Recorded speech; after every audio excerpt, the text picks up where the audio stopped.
Welcome back, my friends, to the Mortals. This is the place where we rip down the walls, brick by brick, and we expose the raw and the chilling edges of life's most harrowing moments. It is here that nothing is off limits. Life, death, the shadowy in-between, and those stories that cling to you and your mind long after the lights go out. I'm Nathan Morris. I'm your guide through tales of near death, the unexplainable, and the mysteries that refuse to be solved. Before we dive into today's darkness, I've got a little warning for you. If you're new here, or you haven't hit that follow button yet, you better beware, because rumor has it, if you don't follow the Mortals, you're going to find yourself at a fancy dinner party, pinkies up, excusing yourself to the bathroom, only to accidentally lock yourself in. You're going to spend 20 minutes just jiggling the handle, sweating through your nice shirt, while the host's entire family, they wait outside and whispering about your situation. Then, just as you finally escape, you'll realize that your fly's been down the entire time. Oh, and the toilet paper that's stuck to your shoe is fluttering behind you like a sad little flag of defeat. If you don't get anything else, just don't be that person. Save yourself the haunting embarrassment and hit right now and join our community of shadowed souls. And of course, don't forget, new episodes drop every Tuesday and Thursday, so set a reminder, tie a string around your finger, whatever you got to do to keep the chills coming. Today, we're stepping into two stories that are going to grip your heart and twist your mind. Two real accounts of people who slipped into the void of death, only to claw their way back with impossible knowledge and stories that defy science. One man cut open at a morgue table, woke to his own nightmare. Another, a woman clinically dead for nearly an hour, saw and heard things that she shouldn't have. We're exploring the moment they were gone and what pulled them back. Let's descend into the unknown.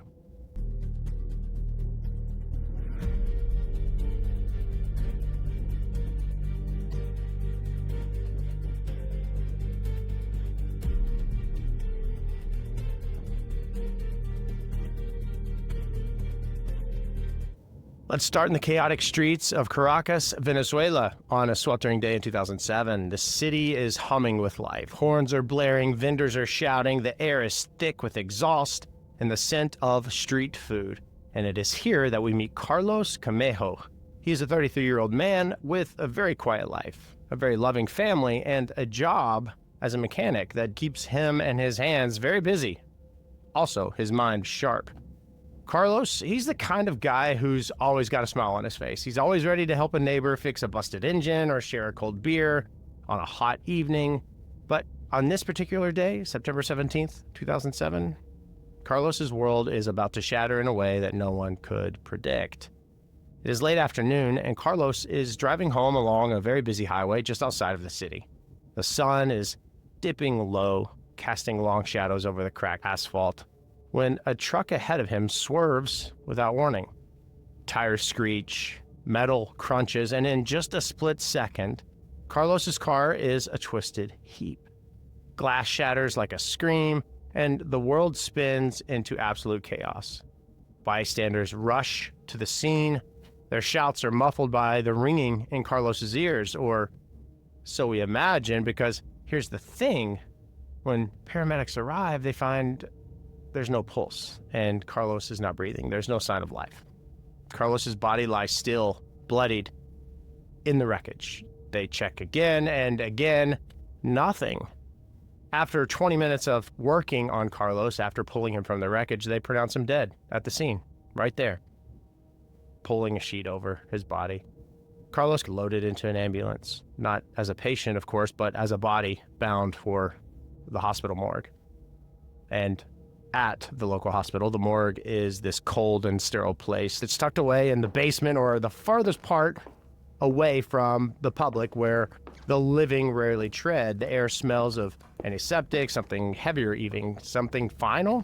Carlos's body is on the gurney, tagged, name, number, placed in a refrigerator drawer to await identification by family. But there's a backlog. Too many accidents, too few staff, too many deaths, and the medical examiner decides to begin autopsy prep sooner rather than later. The drawer slides open with a metallic grown, and Carlos, he's moved to a steel table under harsh, bright fluorescent lights, tools laid out, scalpels, forceps, bone saw glinting with purpose. The examiner is a seasoned professional. He's used to the silence of the dead. He puts on gloves, prepares for a routine procedure. A clipboard nearby lists the cause of death as traumatic injuries from motor vehicle accident. It's just another day. It's just another case, or so they think. But as the examiner stands over Carlos, he says something feels off. Not a sound, not a movement, just a prickle of unease that can't be placed. The room is silent, save for the hum of the cooling unit, the faint drip of a leaky faucet echoing in the tiled space. Outside, the city roars on. It's totally oblivious. Inside, a nightmare is about to unfold. One that will turn a routine autopsy into a story that no one in that hospital will ever forget. Here's what happens next. He's dead. It's late evening, September 17th, 2007, the basement morgue, Caracas Hospital. Carlos lies on the cold steel table. He had been pulled from the morgue shelf, the drawer. His body is still. His skin is pale under the glaring lights. The medical examiner, a man who's seen death 1,000 times, if not more, he adjusts his masks, picks up a scalpel. The blade catches the light, a sliver of silver against the dull gray of this room.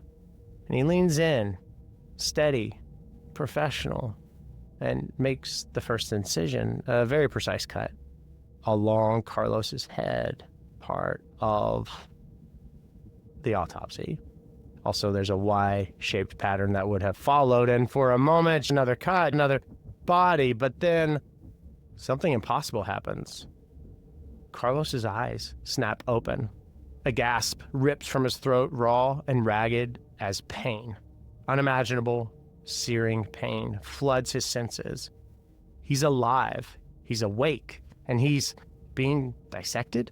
His scream echoes off the tiled walls, a sound that's so primal it freezes the examiner in place. And the scalpel, it drops to the floor. The metallic is swallowed by the chaos of this moment. Carlos thrashes, his hands are clawing at the air, his body is convulsing with agony and shock. Blood is trickling from the fresh cut around his head, warm against the icy chill of his skin. The examiner stumbles back, his own heart is pounding, shouting for help as nurses and staff rush into the room. Their faces a mix of disbelief and terror. "He's alive! He's alive!" someone yells, but the words are barely registering over Carlos's cries. I want you to feel this. Imagine waking up to a blade slicing into your flesh. The cold realization that you're in a morgue, that you've been declared dead. Your last memory is the screech of tires, the impact of a crash, maybe, if that, and now this?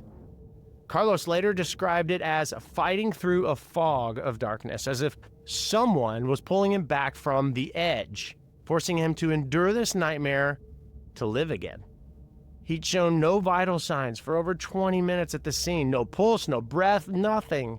And a doctor on record admitted there was no pulse, there were no signs of life. Yet here he is, screaming and bleeding, alive, in the morgue, about to be autopsied. The staff scramble to stop the bleeding, to stitch the incision, to stabilize a man who should not be breathing or alive or any of the above. They're working on instinct now. Training colliding with the sheer impossibility of the moment. Carlos is in agony. His mind is a whirlwind of confusion and pain, and through it all, there's this stubborn spark, this will to survive, to understand why the hell he's here, why he's not gone. As they wheel him to emergency care now, the morgue falls silent again, but the air feels heavier, charged with a question that no one can answer. How did a man with no vitals, no signs of life, wake up on a slab about to be autopsied? Here's where I'm going to shift to flow a bit, my friends. I'm not taking you straight into the aftermath. I want to linger in the unknown for just a little bit longer. I want you to picture the morgue room after Carlos is gone. The blood is still on the table, maybe some drops on the floor. The scalpel is on the floor. The examiner, shaken to his core, is just sitting in a corner, replaying this moment over and over when Carlos's eyes open. He's done hundreds of autopsies, thousands, seen every kind of death possible, but nothing like this. Whispers, they start among the staff, of course. Some call it a miracle, others a curse. A nurse swears she felt a chill just before the scream, as if the room itself knew something. Was this a medical fluke, a failure of protocol, or was this something deeper? Something that defies the sterile logic of science? Hold that thought, because we're not done with Carlos yet, of course. But first, I want to pivot to a different kind of darkness, one that unfolds not in a morgue, but in an operating room thousands of miles away. I got to tell you about a game changer for me and the mortals. If you've ever dreamt of starting your own podcast or creating content that sounds professional without all the fancy studio setup, then you have to try out Descript. It's an all-in-one audio, video editing platform, entirely online, no expensive gear required, external hard drives, has features like automatic transcription, easy editing, where you literally cut and rearrange text, and you're editing. Good job. AI-powered voice cloning. You can fix flub-ups without re-recording. I do it all the time. Descript, it takes the headache out of production, and I use it for every single episode of The Mortals. I polish my stories, trim out awkward pauses, and it helps me to ensure that you're getting the best listening experience possible.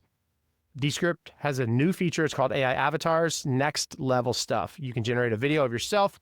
You're reading a script without ever hitting record. You type it. Descript makes it look seamless and sound like you. It's kind of scary, but incredible at the same time. So whether you're a creator or you want to share your own stories, give it a try for free at get.descript.com/mortals. Links in the description. Trust me, you're going to wonder how you ever got by without it. Let's travel to Phoenix, Arizona. It's blistering hot. 1991. It's the city of sprawling deserts, modern miracles, where medical innovation pushes boundaries most of us can't fathom. Here is where we meet Pam, a 35-year-old singer with a voice like honey and a spirit that fills any room that she's in. Pam's life is music, writing songs, performing for small crowds, pouring her soul into every note. She's a mother, a dreamer, and someone who's never backed down from a fight. But in August of 1991, she is facing a battle unlike any other. A giant aneurysm at the base of her brain, a ticking time bomb that could burst at any moment, ending her life in just an instant. Pam's doctors at the Barrow Neurological Institute, they deliver the grim news. This aneurysm is inoperable by conventional means. It's too deep and too dangerous, but there's a very radical option. It's a stand-still operation. A procedure so extreme it sounds like science fiction, especially in 1991.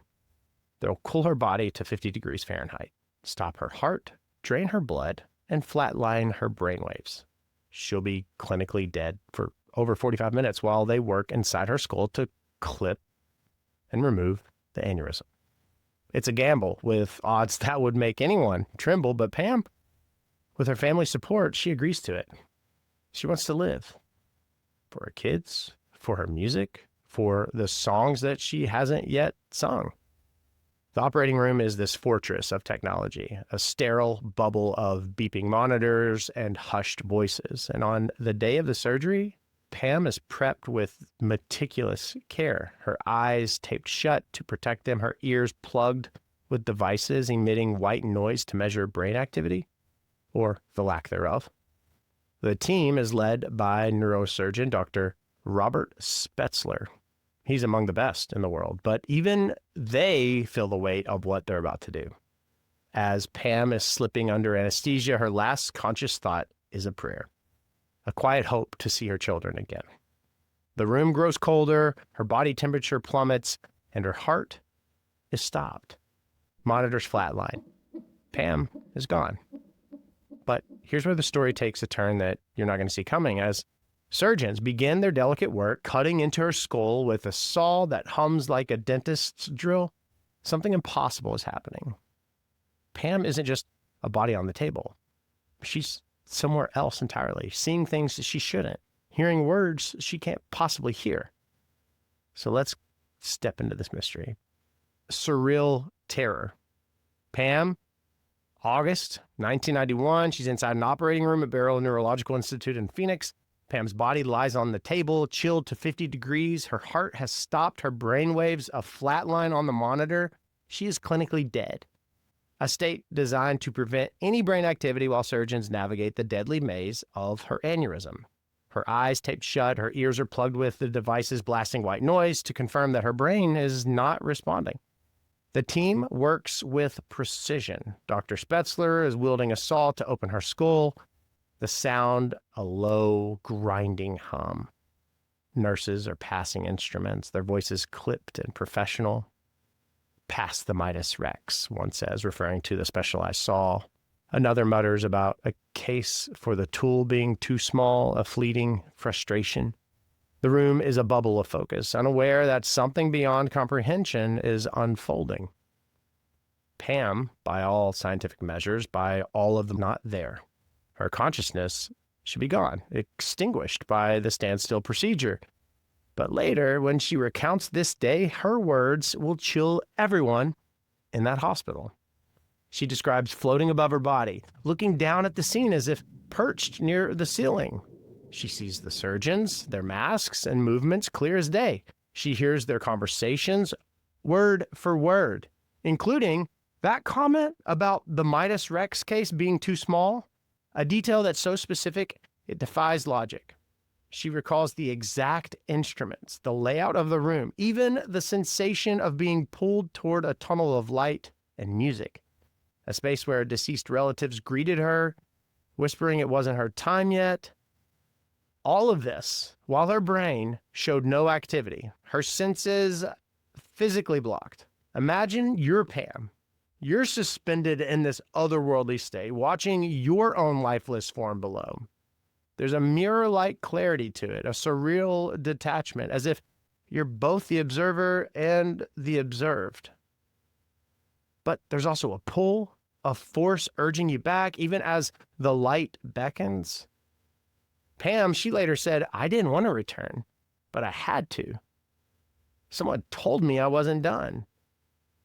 Back in the OR, the surgeons are oblivious to this, clipping the aneurysm with painstaking care, unaware that their patient is cataloging every movement, every word, from a vantage point no living person should have. The procedure ends after 45 minutes of clinical death. Pam's heart is restarted, her body warmed back up, her brainwaves flickering back to life. She's wheeled to recovery, a medical triumph, especially in 1991. But the real shock comes days later when she speaks. Her descriptions are hyper-accurate, verified by the surgical team, down to conversations she couldn't have heard with plugged ears and a stopped brain. Dr. Michael Sabum, a cardiologist and near-death experience researcher who documented her case, he was floored. There's no explanation, he admitted. Her brain was off. She shouldn't have known any of this. Was this a glitch in reality, a soul's journey, or something science hasn't yet named? Let's hold that mystery. Let's circle back to Carlos, whose own impossible return still is lingering in the air. Carlos Camejo, he's emerging from his nightmare in that Caracas morgue on September 17th, 2007, waking mid-autopsy, screaming through the pain of an incision on his head. He's rushed to the emergency room from the morgue. Usually it's the other way around. Medically, this is a paradox. Severe injuries from the crash, yes, but no permanent damage beyond the stitched cut that now scars his head, like a grim reminder. He spends weeks in the hospital, recovering physically while grappling with a mental scar that cuts even deeper. Who wouldn't? Nightmares plague him. Cold steel, the glint of a scalpel, the suffocating darkness that he fought to escape. He was quoted saying, "I felt like I had to fight to come back." He told this to a local reporter. Like something kept pulling me out of darkness. Carlos files a claim against the hospital, citing negligence for declaring him dead too soon. But the deeper mystery gnaws at him and me, really. How does a healthy, conscious man show no vital signs for over 20 minutes, only to wake right before being autopsied? Doctors They offer theories: temporary cardiac arrest, a rare state mimicking death, but none really explain it. The paramedics who pronounced him stand by their assessment. The equipment showed nothing. Carlos returns to his family.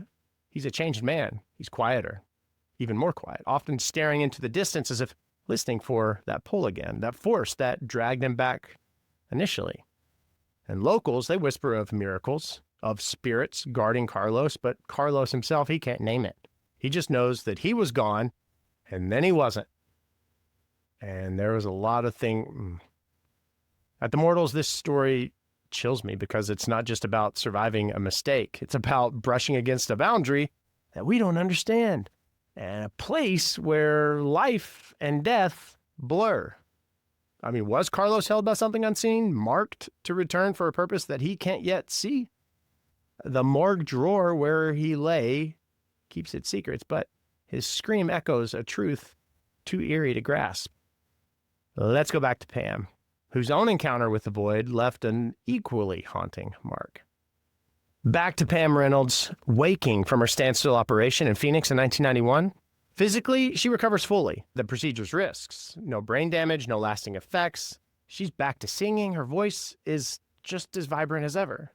But mentally, emotionally, she's transformed. The experience of floating above her body, of hearing impossible details, of meeting deceased loved ones in a realm of light and music reshapes her. I saw myself in a mirror I couldn't touch, she told Dr. Sabum, describing that out-of-body clarity. I knew I had to come back, but I didn't want to. They told me it wasn't time. Pam's family are stunned. They're very grateful, but they're shaken by her accounts. The surgical team, including Dr. Spetzler, they can't dismiss her conversations, tools, even unopened cases for instruments, all matched her descriptions despite her clinical death. Medical journals document her case as one of the most compelling near-death experiences that has ever been recorded, but no one can explain it. Was her consciousness somehow untethered, floating free? Did she glimpse a realm that's beyond us, or was her mind weaving a vivid illusion in the void? Pam herself, she leaned toward the spiritual, believing she'd crossed a threshold and she'd been sent back with a purpose, to live fully, to share her story, to remind others of something far greater than this life. She returned to her music with renewed passion, her songs now carrying a haunting depth, as if infused with echoes of that light that she saw. Her story, it forces us at the Mortals to confront questions science cannot answer. How in the world does a brain with no activity perceive reality so clearly?